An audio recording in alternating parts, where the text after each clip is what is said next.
नमस्कार दोस्तों, मैं डॉक्टर पंकज सिंह। एक बहुत कॉमन सवाल कि पिनाक कैंसर केयर में इतना कम में, इतना सस्ते में कैंसर का इलाज कहाँ कैसे हो जाता है, और अगर दूसरों से कंपेयर करें तो 3 गुना कम कॉस्ट पे कैसे हो जाता है। वो तो है सच्चाई कि हाँ बहुत कम में हो जाता है, लेकिन एक्चुअल में जो कॉस्ट जाती है, अगर आप कहीं और बाहर जाते हैं तो क्या कॉस्ट जाता है, पहले उसके बारे में बात करेंगे कि लोग जो फेस कर रहे हैं, जो लोग ट्रीटमेंट करवाने जा रहे हैं, तो उसको कितना ट्रीटमेंट कॉस्ट का फेस करना होता है। तो देखिए, जो इन जनरल अगर मैं बात करूं, कैंसर का कोई भी पेशेंट हो, solid organ malignancy, blood cancer की बात नहीं कर रहा मैं, सॉलिड ऑर्गन मैलिग्नेंसी, चाहे वो मुंह का कैंसर हो, ब्रेस्ट का हो, कोलोन का हो, स्टमक का कैंसर हो, लीवर का हो, गॉल ब्लैडर का हो, छाती का हो, या कहीं का भी कैंसर हो, तो उसमें 3 थेरेपीज जो होती हैं वो मेन रोल प्ले करती है। पहला होता है medical therapy. Medical therapy means जिनमें हम chemotherapy, immunotherapy, targeted therapies, hormonal therapies include करते हैं। दूसरा थेरेपी होता है रेडिएशन थेरेपी, जिसको इन जनरल सिकाई भी बोला जाता है। और तीसरा होता है सर्जिकल थेरेपी, जिसमें सर्जन जो होता है, कैंसर सर्जन होता है, जो डिजीज एरिया होता है उसको निकालता है, उसके साथ जो लिम्फ नोड्स होता है उसके निकालते हैं। इसमें अप्रॉक्सीमेट कॉस्ट कितना जाता है, तो सबसे पहले हम बात करेंगे सर्जिकल थेरेपी की।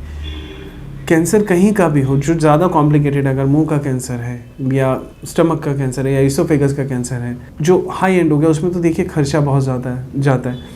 लेकिन हम बेयर मिनिमम में एक बेसिक बात करते हैं। अगर पेशेंट है, ब्रेस्ट कैंसर का पेशेंट है या सार्कोमा का पेशेंट है, तो कितना कॉस्ट जाएगा। अगर मैं ऑन एन एवरेज मानूँ, अगर मैं ही कहीं, अगर मेरी टीम अगर कहीं पे जाके सर्जरी कर रही है जहाँ पे कैंसर स्पेशलिस्ट 24 आवर्स अवेलेबल नहीं है, वहाँ पे कोई कंसल्टेंट नहीं है, और वो बुला के सर्जरी कर रहे हैं, जो मेजॉरिटी सिनेरियो है आज की डेट में, तो जो आपका एक्स्ट्रा कॉस्ट जाएगा वो एनेस्थेटिस्ट को लेके, प्लास्टिक सर्जन की टीम को लेके, कैंसर सर्जन की टीम को लेके, तो वो जो पूरा टीम का कॉस्ट जाएगा वही आपका 1 लाख चला जाएगा।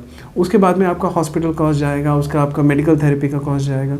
तो मान के चलिए कितना भी वो कम करने की कोशिश करेंगे किसी भी कैंसर सर्जरी में, तब भी बेयर मिनिमम 2.5 लाख रुपए, 3 लाख रुपए तो उनका चला जाएगा। ये सिर्फ मैं सर्जरी की बात कर रहा हूँ। क्यों? क्योंकि वहाँ पे कोई भी सर्जन या एनेस्थेटिस्ट या प्लास्टिक सर्जन अवेलेबल नहीं है। जो भी आएंगे वो ऑन कॉल आएंगे। ऑन कॉल आएंगे मतलब उनको बुलाया जाएगा, वो पेशेंट देखेंगे, अपना कॉस्ट लेंगे, अपना फीस लेंगे, वो चले जाएंगे। ये हुआ सर्जरी की बात। दूसरा जो है वो है chemotherapy, medical oncology. In case मैं मेडिकल ऑन्कोलॉजी बताता हूँ, उसमें chemotherapy, hormonal therapy, immunotherapy, targeted therapy, ये सब चीज़ें इंक्लूड होती हैं। तो उसका जो रेंज है वो 2-3 हज़ार से लेके वो 2-3 लाख तक होता है। अब वो डिपेंड करता है पेशेंट को हम या मेडिकल ऑन्कोलॉजिस्ट क्या प्रोवाइड कर रहे हैं।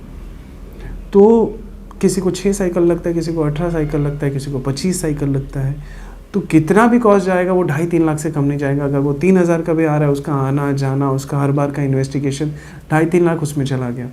और रेडिएशन की बात करेंगे, जो मशीन है 20-22-25 करोड़ की लगती है।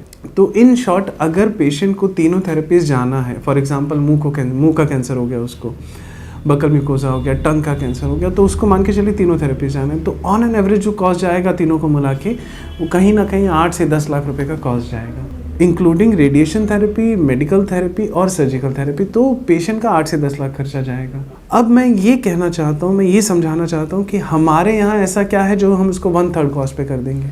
उसका सबसे बड़ा रीज़न है कि Pinak cancer super speciality hospital में सब चीज़ें, सब थेरेपीज इन हाउस अवेलेबल हैं। चाहे वो प्लास्टिक सर्जरी टीम हो, चाहे एनेस्थेटिक का टीम हो, चाहे वो कैंसर सर्जरी मेरा टीम हो या मेडिकल ऑन्कोलॉजी का टीम हो, सब चीज़ें इन हाउस अवेलेबल है। इन हाउस अवेलेबल है तो हमें बाहर का कोई कॉस्ट नहीं देना, जो कि अप्रॉक्सीमेटली 50% होता है। अगर मैं भी कहीं बाहर जाके सर्जरी कर रहा हूँ, मुंह के कैंसर की कर रहा हूँ, तो 1-1.25 लाख मेरी टीम का, प्लास्टिक सर्जन की टीम का, एनेस्थेटिस्ट का चला जाएगा। तो 1-1.25 लाख तो उनका, पेशेंट अगर यहाँ पे जा रहा है तो वो डायरेक्टली सेव हो गया। हमें उससे मतलब नहीं, हमें उससे मतलब है कि पेशेंट आया, ट्रीटमेंट करवाया, और बेयर मिनिमम, हमें अपनी फीस से मतलब नहीं है। पेशेंट आया, हॉस्पिटल का खर्चा निकल गया, हमें हो गया। तो ये सबसे बड़ा रीज़न है कि फैसिलिटी सब इन हाउस है, बाहर में हमने किसी को बुलाना नहीं है, कोई विजिटिंग कंसल्टेंट नहीं है। 24 घंटे हम यहाँ पे सर्विसेज प्रोवाइड कर रहे हैं, जिसकी वजह से जो ट्रीटमेंट कॉस्ट है वो ड्रास्टिकली रिड्यूस हो जा रहा है हमारा, जिससे पेशेंट को बहुत ज़्यादा फ़ायदा मिल रहा है। तो इसका फ़ायदा हज़ारों पेशेंट ले चुके हैं, और इस सर्विस को, इस फैसिलिटी को हम और एक्सपेंड करना चाहते हैं और एक्सपेंड करेंगे,